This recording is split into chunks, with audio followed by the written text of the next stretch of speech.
কুমিল্লায় পানি নামা অব্যাহত থাকলেও এখনও ৭.৫ লাখ মানুষ পানিবন্দী। সেখানকার সবশেষ খবর জানবো, সহকর্মী শাকিল মোল্লা যুক্ত হচ্ছেন। শাকিল, কুমিল্লার বন্যা কবলিত এলাকা থেকে কি পরিমাণ পানি নেমেছে, আর যে অঞ্চলগুলো থেকে নামেনি সেখানে এখনো কি পরিমাণ পানি আছে, এবং জনজীবনের যে বিপর্যস্ত অবস্থা সেই খবরটিও জানাবেন। জি, আপনাকে ধন্যবাদ। আপনি যেমনটি বলছিলেন, কুমিল্লায় কিন্তু বন্যা পরিস্থিতি ভয়াবহ আকার ধারণ করেছে।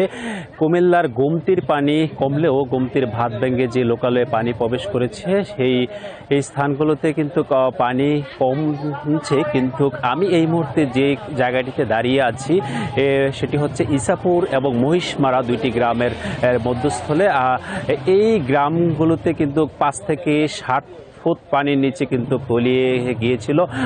আমরা জানতে পেরেছি ২ থেকে ২.৫ ফুটের মতো পানি কিন্তু কমেছে। আমি এই প্রধান সড়ক থেকে যে গ্রামের যে সড়কগুলো সেটি এখনও ৩ থেকে ৫ ফুট পানির নিচে রয়েছে। এই গ্রামেরই চার দোকানি আব্দুল হালিম, তিনি যেমনটি জানিয়েছেন, কিছুক্ষণ আগেও তার সাথে আমার কথা হয়েছিল, যে সারাদিন ব্যবসার পরে তিনি বাড়িতে গিয়ে যখন ঘুমাবেন, ঠিক ১২টা যখন বুড়বুড়িয়া নামক স্থান দিয়ে বাঁধ ভেঙে যায়, তার ঘন্টা থেকে ১.৫ ঘন্টার মধ্যে কিন্তু এই অঞ্চলে পানি প্রবেশ করে, এবং তারা কিন্তু তখন ধারণা করতে পারে নাই যে এত পানি আসবে। তাদের বাড়িতে কিন্তু ৬ থেকে ৭ ফুট পানির নিচে তলিয়ে যায়। সেই দিক বিদিক তারা ছোটাছুটি করতে থাকে, এবং এই বাড়ির বয়স্ক যারা ছিল তাদেরকে কিন্তু উদ্ধারকারীরা এসে এখান থেকে উদ্ধার করে। এখন অবধি কিন্তু এই বাড়িতে ৩ থেকে ৪ ফুটের মতো পানি আছে। অপরদিকে মহিষমারা গ্রামের আব্দুল কুদ্দুস, তিনি যেমনটি জানিয়েছেন যে আকস্মিকভাবে এই ভানের পানি এসে এই অঞ্চলগুলোতে তলিয়ে যায়। তার বৃদ্ধ মাকে কাঁধে করে কিন্তু এখান থেকে অন্যত্র সরিয়ে নেওয়া হয়েছে, এবং নিমিষের মধ্যে রাস্তাঘাটগুলো তলিয়ে যায়, যার ফলে কিন্তু স্রোতের কারণে অনেকেই ভেসে যায়। তাহায় উদ্ধারকারীরা তাদেরকে উদ্ধার করে।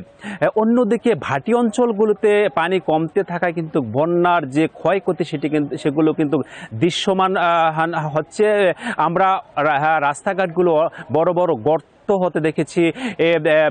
ক্ষতিগ্রস্ত এলাকায় ত্রাণ সামগ্রী নিয়ে যেতে যে পরিবহনগুলো আসলে যাতায়াত করেছে, এবং লোকজনের যাতায়াতের ফলে কিন্তু রাস্তাঘাট বলা যায় যে অনেকটাই ভেঙে পড়েছে। আমি যে স্থানটিতে আছি এর পরে কিন্তু অন্তত ৫ থেকে ৭টি গ্রাম রয়েছে যেখানে আসলে নৌকা ছাড়া এখন অবধি কিন্তু পৌঁছার কোনো সম্ভব নয়। ত্রাণ তৎপরতা ব্যাপকভাবে রয়েছে, তবে এখনও কিন্তু নৌকার স্বল্পতা রয়েছে, যে কারণে স্বেচ্ছাসেবীরা ত্রাণ নিয়ে যেতে কিন্তু দুর্ভোগে পোহাচ্ছেন।